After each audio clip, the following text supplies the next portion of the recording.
What up, everybody? It's Wade, and this is the beginning of my playthroughs of Sins of a Solar Empire. Sins of a Solar Empire is a PC game that is really old, like 2008, I think. Anyways, it's really old. Um, IGN has it rated as an 8.9. IGN is usually what I go with, even though I don't always agree with their rating score.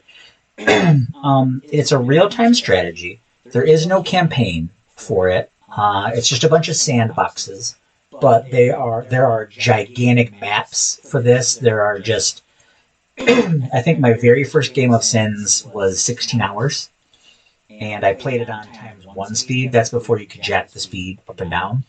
I now play it at times 2 speed, and I would encourage you to play it at times 2 speed, because if you play it at times 4 or higher, the computer can really kick your butt. But originally, there were just 3 races in Sins: the TEC, which are the humans, the Visari, which are the aliens, and the Advent. And the Advent is a term that's been used in so many video games, but the Advent are humans that were psychic. They started to develop their psychic powers, so the rest of humanity labeled them outcasts and basically kicked them out, and they fled into deep space, and now they're back. And their whole culture now was super psychic and super psionic. And it's everything. It defines them. All their technology is based on it, and so on and so forth. There's been 3 expansions for it. Rebellion is the most recent expansion. So if you buy the package, go on Steam. You get the whole thing on Steam. You can get it for pretty cheap because it's so old. It's still a very beautiful game, in my opinion. It's still very pretty. It's still very relevant. It's still very fun.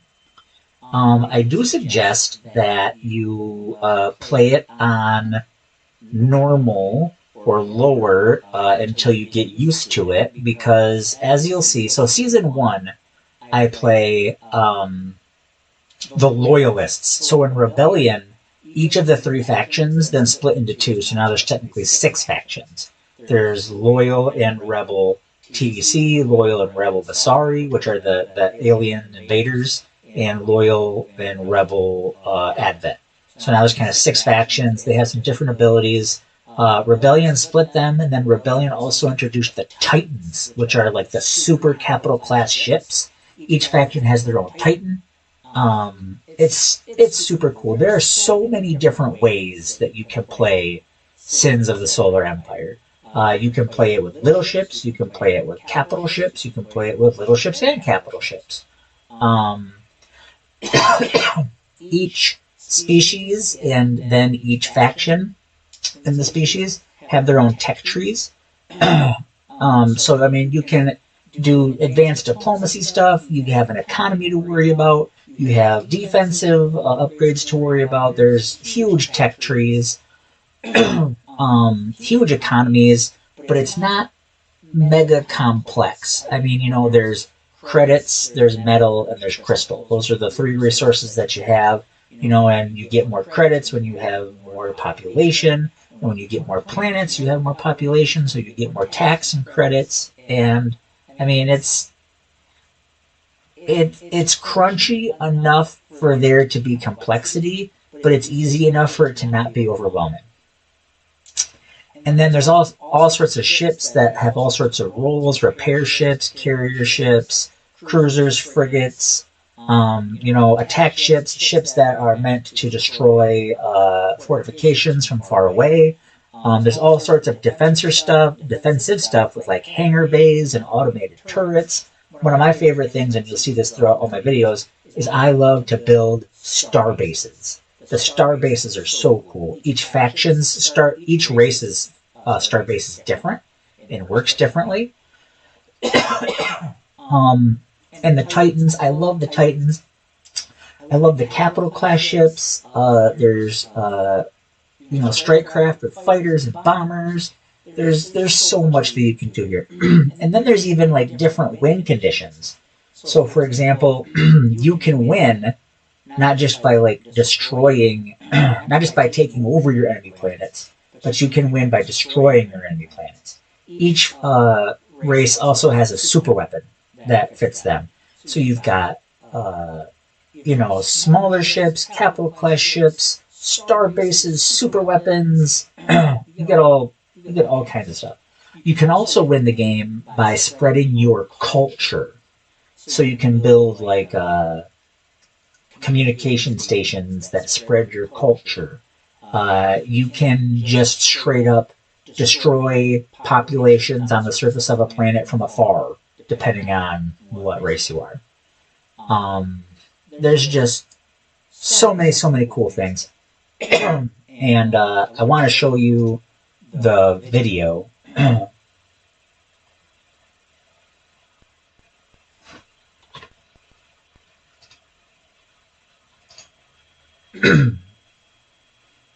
So cool. I love this video. It gets me geeked.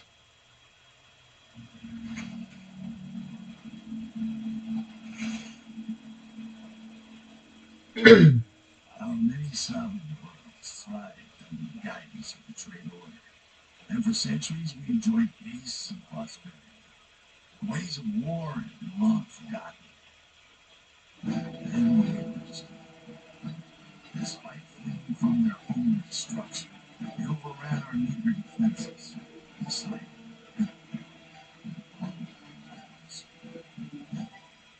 desperate and unable to mount resistance on their own. Many worlds seem to be deployed, transforming the Order into the Traitor Emergency Coalition. United under a single banner, we finally stood a fighting chance. The vast commercial fleet was slowly retooled into a shield against invading planets. It seemed our fortunes were turning as we mounted a counter-offensive. Such hope and so weird. Long vanished demons, now calling themselves the Advent, returned more powerful and twisted than we could have imagined. Many undefended worlds fell to their corruption. We could redirect forces from the other front. Time between the Advents were vanished. We were forced to leave. We built up mighty defenses to outlast our enemies. Eventually, we even saw peace.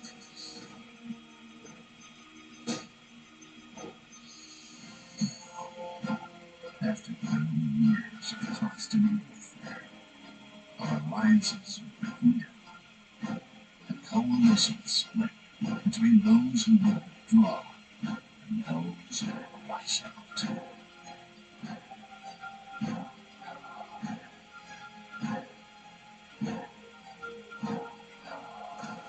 Rebellion has even started to frighten me of the Advent. I'm sure they still want to destroy us. One another.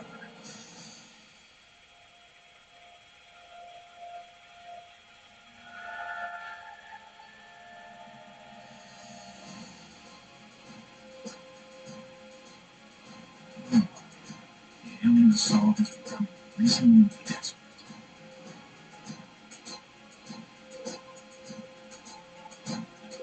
Most things, their outcasts may end up in isolation.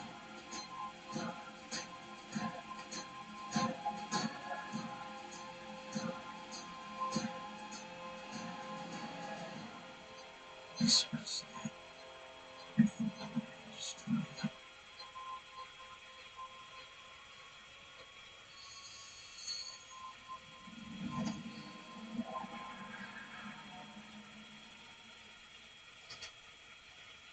So cool. I love it so much. It is a game that I've played over and over and over again. This year, in the third quarter, we do get Sins of a Solar Empire 2. It has been such a long wait. The first review of it was really buggy and only got a 5 on IGN, but it's not out yet for real. So, we haven't got a chance to get a look at it for real. But I run 2 seasons of this. The first season, I do just the Loyalist playthroughs. It's about 3 episodes apiece. Season 2, I do the Rebel playthroughs, and I do it on a harder difficulty. Those are about 4 episodes apiece. Go ahead and check them out. I love this game. I love sharing it with you guys. Thank you so much for spending your time here with us at the Dragon Slayer.